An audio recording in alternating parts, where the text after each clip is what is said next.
First time we met, we were supposed to meet for an hour, and we spent 2 hours and a half. You didn't stop me from talking. So I'm not going to do it today, but he's going to be the last speaker, and the one preventing you from going and getting more beer. So, finally, you, James, your stage. Thank you, thank you. Thanks, everybody. Okay, I'm the wrap-up guy. So I want you all to give a round of applause, not to me, but to the person who's worked the hardest tonight.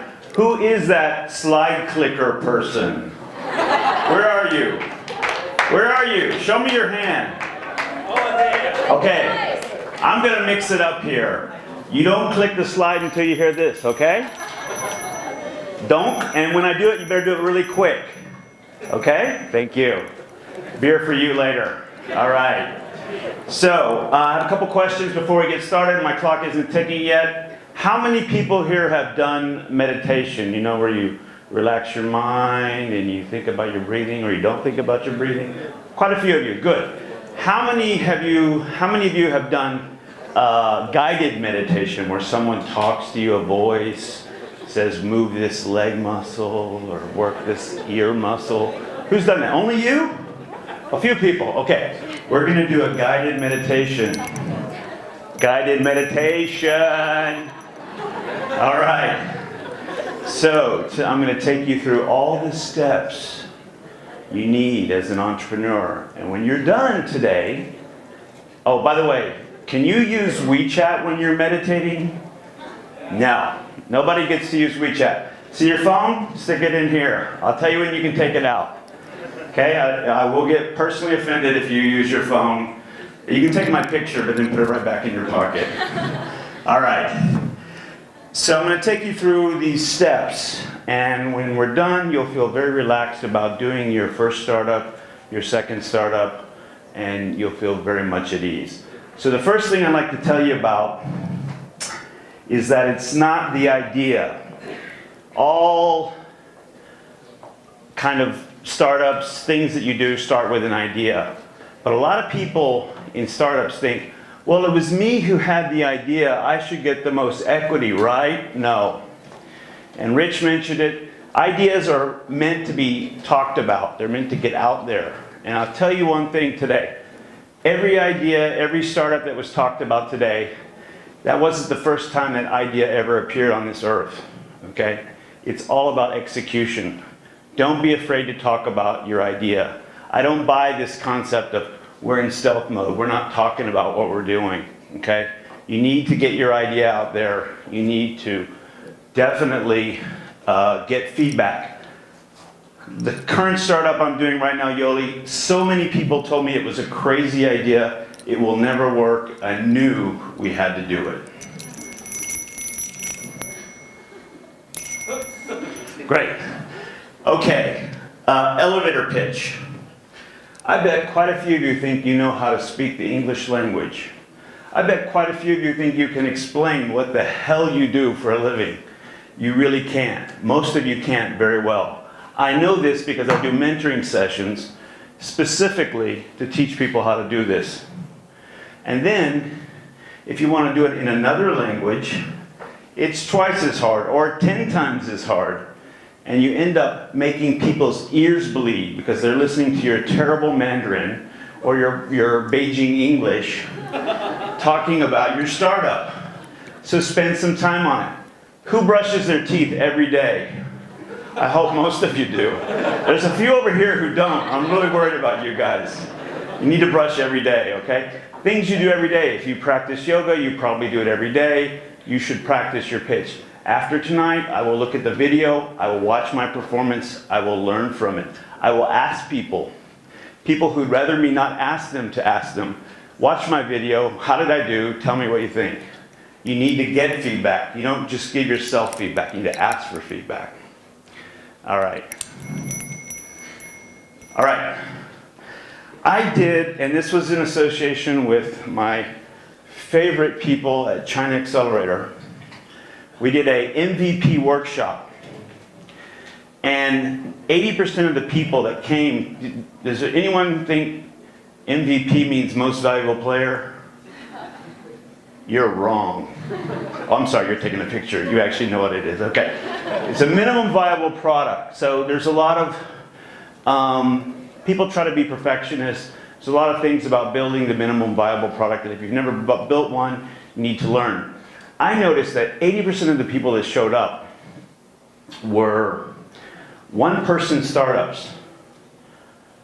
There are, one-person startups are like yellow zebras. They're really rare.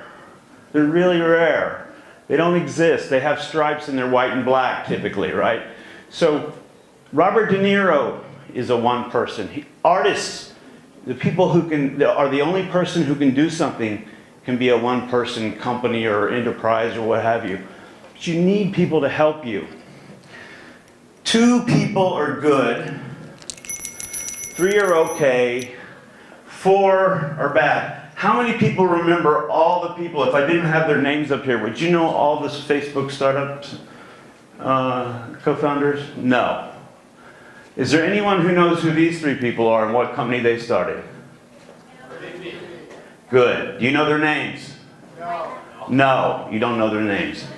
I'm not saying it's impossible. I'm saying you don't make every friend that you know or like your co-founder. Most co-founders are 2 or 3 person teams. Just realize that. And it was mentioned tonight, most of the problems, because it is like a marriage, come from not having the right group of co-founders. Different skill sets, overlapping skill sets,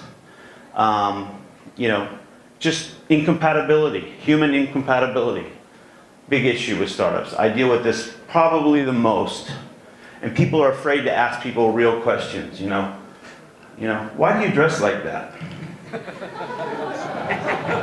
It really bothers me. I don't like working with you. These kinds of things. This happens. Life happens. All right, next. Oh, no, I didn't do the bell. All right. So this is what I call the business model canvas. And if you talk to a VC or your company gets traction, you will need to explain this in a lot of detail. I didn't invent this. What I did invent is this thing called the inverted T. Because when you're in the MVP process, you don't need to know everything about your business model. And you probably don't know because your product hasn't been accepted in the marketplace. You've got no traction, you've got no customers because you haven't built the product yet. But you need to know the value proposition. Value proposition. What problem are you solving for who? And why are you doing it in a different or special way? That's your value proposition. What revenues can you get by doing that? And what costs are associated with those revenues? You need to know the inverted T. That's what's important. Pitch deck. A lot of people spend a lot of time on pitch decks. A lot of people ask me for pitch decks. Pitch deck is like a covenant. You go out there and you say, we are forming a company to do this. You're announcing yourself to the world. But no startup ever got funded on a pitch deck. But most startups get rejected because of a pitch deck. If you send someone a pitch deck, you give them a reason to say no. Oh, that's not my thing, that's not my area, that's too much money, these guys are crazy. You give them a reason to say no. Sending people a pitch deck never is a reason for them to say yes. It may be a reason for them to get more interested in you and want to meet you. So I rarely send out pitch decks without some sort of let's meet. And I typically don't give people a pitch deck until I meet them. Everyone does things differently. That's just how I look at it.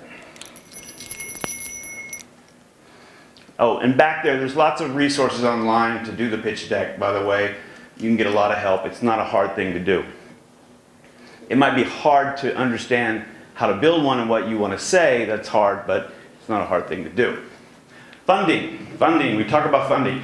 I typically find at these types of events, people think that getting VC money or getting money is like, game over, goal, we won. No. In fact, there are a lot of places you can get money, and most of them are not VCs. All right? And to be honest, in the early stages, you need people who are on your side, who believe in you, who want you to succeed a lot more than maybe these guys do. So there are a lot of options. That's why it's called friends, family, mom, dad, you know, things like that. People who want to help you. It's really about what you're willing to give up. Control, equity, vision for the company. You need to think about what you're trading for that money. That's the thing you need to always keep in mind when you have a funding discussion. The really ironic but very human thing about a startup is, as soon as we decide, hey, we're going to start a company together, I get 70 and you get 30. You already are splitting up the money as soon as you agree to work together. It's ridiculous, but it's kind of like this trial by fire. And so there are ways, and I do sessions. There are ways to do this equitably. And if you know the person for a long time, you can do this in 5 minutes maybe. It's about who's going to do what, who's going to bring what to the table. Okay? How much experience do you have? A lot of people say, I'm going to work so hard, I've never done this, but I'm going to work hard. Actually, with startups, experience does count a lot. All right? And I typically tell people, don't say, I'm bringing money so I get all the shares. Keep the money out of it. It's who's going to do what. Split it up. And I do complete workshops just on this one point.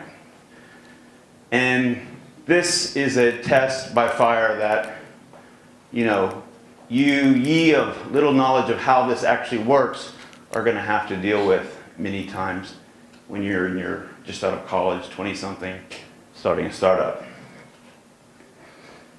Very difficult conversations have to happen. Valuation. This is another extremely difficult because this is the point in time. Of course, if you have no idea what your startup is valued at, then why are you doing one? You should have some concept. When Mark Zuckerberg, you know, refused the $1 billion from Microsoft, he had a feeling for what or hundreds of millions or whatever it was. He had a feeling he knew what his company was worth. Okay, but this is the time when there is no formula. There is no way logically to go about this. You can use comparables. Well, other companies in this industry are valued at this, so we should logically be. It doesn't matter.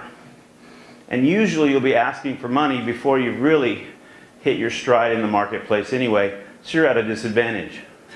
You need to build a personal relationship with the person and use whatever technique you can to get your valuation up, because they want to buy the most shares of your company for the smallest amount of money, and you want to sell them the fewest amount of shares of your company for the largest amount of money. You're diametrically opposed.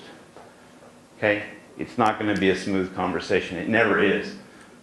And if this is the first question that comes out of a VC's mouth, I always say, well, thank you for your time. I'll talk to you later. That's not the first question I wanted you to ask me. You know, I don't think you care really about what we're trying to do here. So you need to have a relationship with someone before you get into this conversation. But if you've done all that, and if you're aware of all that, you've done your MVP, you've got your co-founders, you've done all this stuff, you've meditated with me, then facing those investors is not going to be hard. Just be the Buddha. Just be cool. Know exactly what you want to do, why you want to do it, and if they're offering you money at some exorbitant price or low valuation that you don't think is worth it, then don't take it. And they'll come back, by the way. All right? If you continue to do well, they will come back. And I tell you, I always, and you should do the research on the VC market yourself or the investor market. If you ask me for each company that I started, who would be the best, my dream investor, I could tell you. I don't always get them, but I know what kind of investor I'd like.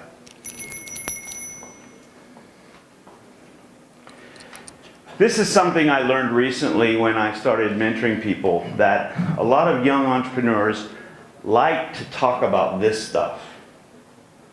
And it's really weird to me because people who like to do stuff, build companies, they really don't like to talk about this stuff. And this stuff means bank accounts, legal entities, where do I form my company, who's my lawyer, blah, blah, blah. But to some people, this feels like ticking off boxes. And this is less scary to them. It's like something I can do and say, it's done, checked it off. But you need to do it, because the worst thing you can do is not be ready, not have a bank account, not have a company, but have money that's waiting to come in, and they have to wait for you to set all this stuff up. They may change their mind. You need to be ready to accept their money. I think a hook's about to come and pull my neck and get me off the stage. So I'll just,